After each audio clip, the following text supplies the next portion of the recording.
CNOP mooy le secrétariat national aux opérations électorales donc moi je suis chargé principalement de tout ce qui est remontée de gestion des données, remontée de résultats par exemple, pour permettre à nos autorités du parti d'avoir toutes les informations en temps réel.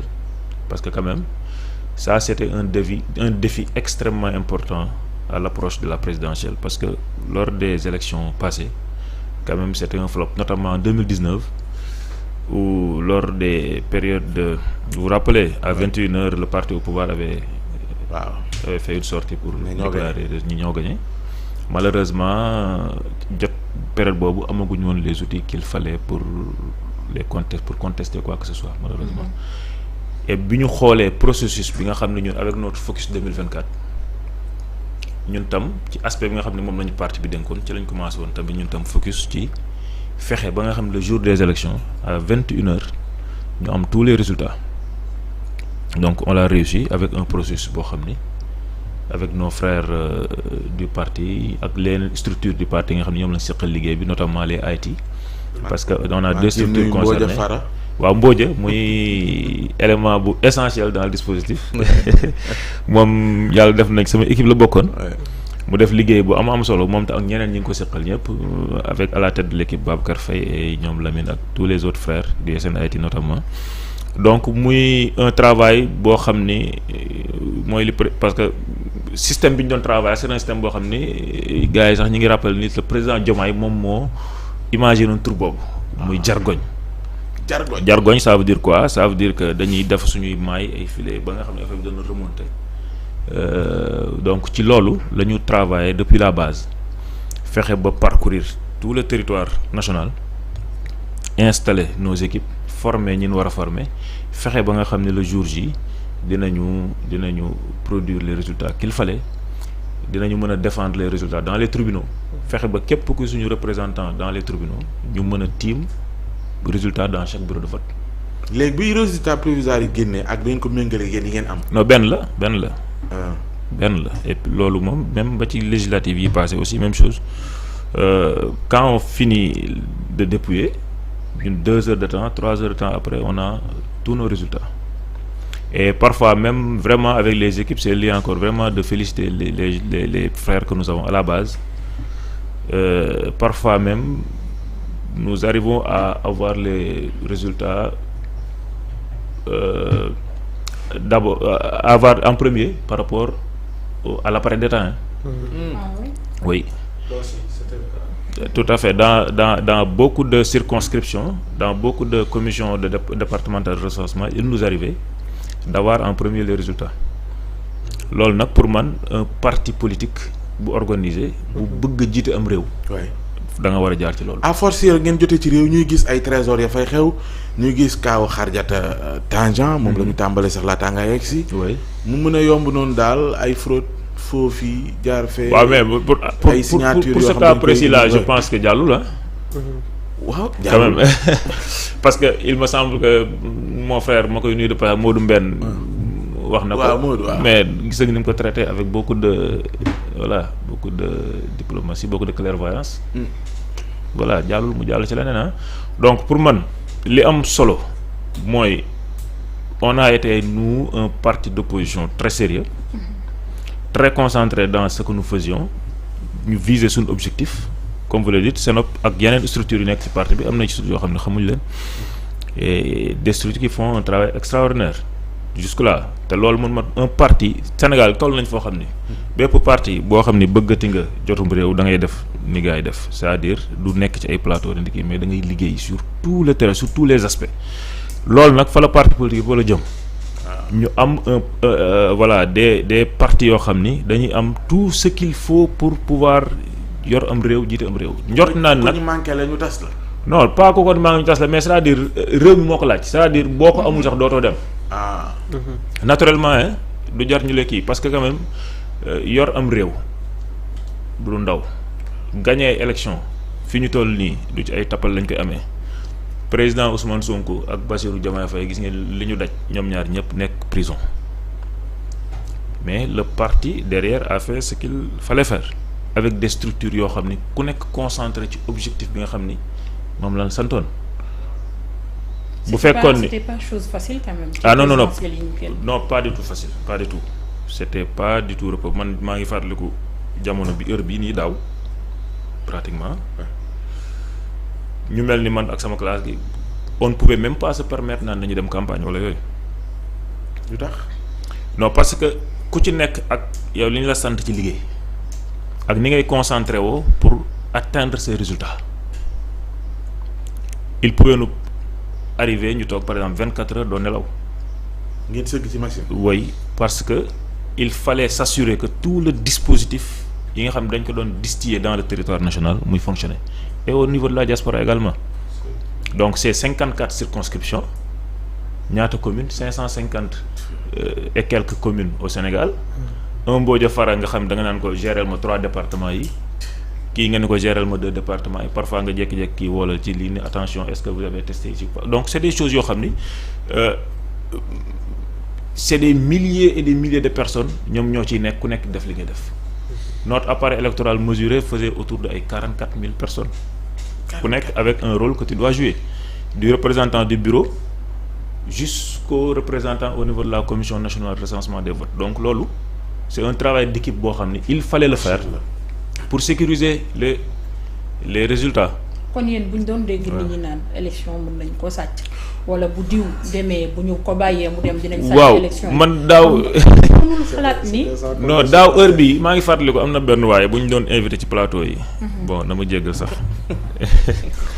ma doon wax ni y a des bureaux fictifs y a des ceci y a des cela alors très sincèrement lors de nos différentes réunions maa ngi doon wax na mais ce monsieur là il faut que ñu jéem a xool comment soit ñu convoquer ko ñu waxtaan ak moom benn instant sax on voulait nous-mêmes faire une émission bon on nous a suggéré de ne pas le faire et de nous concentrer dans ce que nous faisions mais bi ñuy wax naan y a des bureaux fictifs yaa ñun ba ñu jotee le fichier électoral ce qu'on reconnaît mooy le processus pour aboutir à ce fichier là c'était un processus qui n'était pas bon qui était un mauvais processus pour favoriser le régime au pouvoir je donne juste un petit exemple. Oui, allez-y.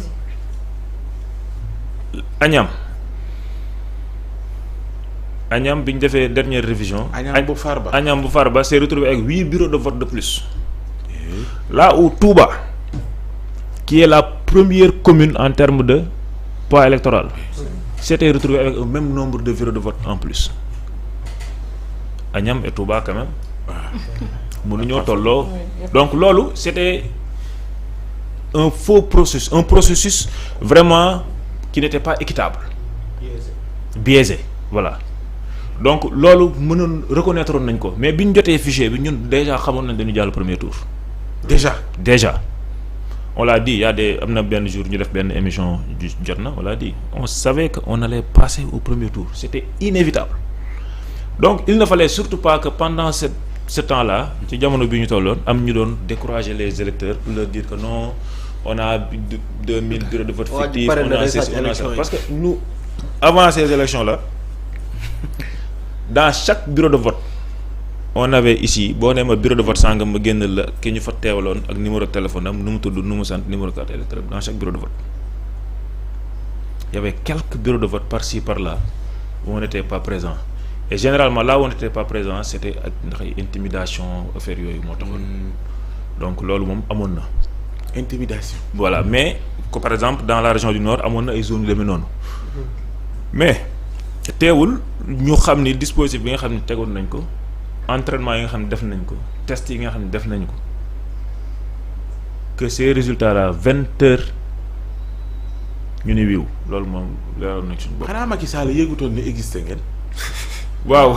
yéen jigéen la waroon jàpp rek noppal. ak lu taxoon ñu tere leen ngeen def sorti. waaw en réalité c'était un travail quand même minutieusement organisé effectivement. ñuy nuyu ñi nga xam ni ñoo doon ŋànk liggéey boobu ñu mel ni suñu frère Birame Souleye Diop ñu mel ni comment dirais-je encore Bathily actuel DG de l'APIX ak notre frère Babacar Faye ak yeneen ñi nga xam ni xëy na ñoom ñoo doon organiser ak nos frères du SNIT nga xam ni ñoo yoroon tout le processus ñoo nekkoon suñu ay répondants par rapport à cette forme d'organisation là qu'il fallait faire, des missions qu'il fallait déployer dans le pays et mission yooyu nag bokkuloon nag par exemple yeneen processus politique yi participer au débat, participer à la contestation ak yooyu bokkuloon ku mel ni man wala ñeneen ñoo xam ni ñoo nekkoon ci il fallait qu'on soit focus. Meeting politique sax du jar nga siy dem réunion politique wala réunion physique toutes nos réunions pratiquement étaient en ligne donc loolu nag. kon ñu xamoon ne existé ngeen bëriwut. waaw xanaa ñi nekkoon ci parti bi te nga xam ne ñoo nekkoon suñu répondant dans les terroirs. à part ñoom keneen yeggu ko de. bon c'était pas nécessaire c'était pas nécessaire. yéen mag yeggu leen non c'était pas nécessaire mag yeggu leen DG xam naa li ma la wax. bu leen yeggoon ba tey kenn. mais oui ni ngeen doon acharné woo ci liggéey bi. sérieux bi ngeen ci doon def. est-ce que c'était parce que da ngeen amoon écho wala da ngeen jàppoon wala da ngeen jotoon instruction ci ñenn. que am na pexe yoo xam ne ay nit ñu ngi koy def ngir jéem a. loolu moom c'était manifeste tous les citoyens xamoon nañ ni maanaam bu ñu amoon xam nga affaire yi tàmbaliwul sax foofu parrainage la tàmbalee. oui parrainage bi. parrainage yi il fallait que lépp luy ndëgg sa rax ñu jéem koo pare. donc c'était vraiment nécessaire.